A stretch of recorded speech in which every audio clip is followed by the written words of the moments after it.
Who is more powerful, the person having money or the person having control over the record of monetary transactions? Well, it is the person having control over the monetary transactions, as that person can change the amount of transactions, the time of transactions, and various other kind of manipulations according to the needs and requirements of that particular person. So in simple terms, the technology of ledger is more powerful than the money. And the concept of ledger came with the single entry ledger system. It simply means the entry of debit and credit on one single page. And this system was there for thousands of years. Empires thrived when this system was there, and the king had all the control on their ledgers, and they could manipulate the amount and the transaction date and all sort of things related to it.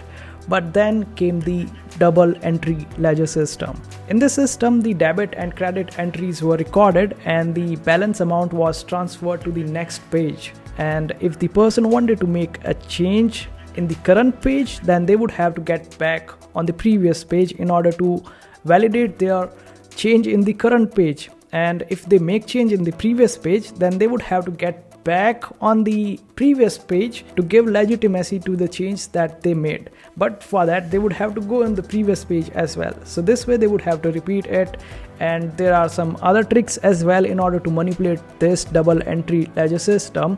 But it was quite complex to make changes for a common person who does not have the knowledge of ledger system. And due to these complexities, king had to delegate this power of ledger keeping to someone else who has the professional knowledge, so they can manipulate but on king's behalf. This is some kind of decentralization of power. For the first time, world saw decentralization, and it gave birth to democracy, stock market, banks, and other intermediaries. It increased the capital expansion power of the economy, and it gave the trust and transparency which was quite missing in the earlier system. But then people found the ways to manipulate this system as well, and we are quite aware of how corrupt the system got. And now history repeated. Then came triple entry ledger system with Bitcoin. And in this system there are debit entries, credit entries, and on top of that there is transaction hash being recorded on the blockchain.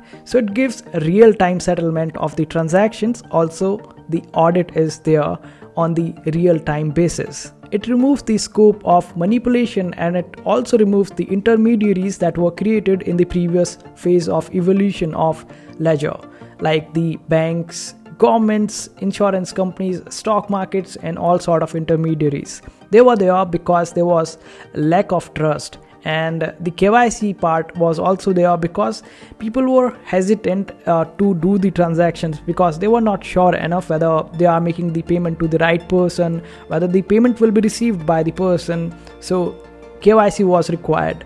But now, due to triple entry ledger system, it gave us more trust and decentralization. Bitcoin became the first borderless money, the non-political money, and it gave us the trustless payment system without KYC. And from king having all the control over the ledger to this era where decentralization is there and people are the one who are checking out these transactions on real-time basis and controlling the ledgers. I got inspired to create this video after listening to Mr. Sunil Agarwal. So a big shout out to that person, quite knowledgeable, and every time I hear that person, it blows my mind. And if you want to see more such videos on 5x crypto, then make sure to hit that subscribe button, turn the notifications on, and don't forget to hit that like button.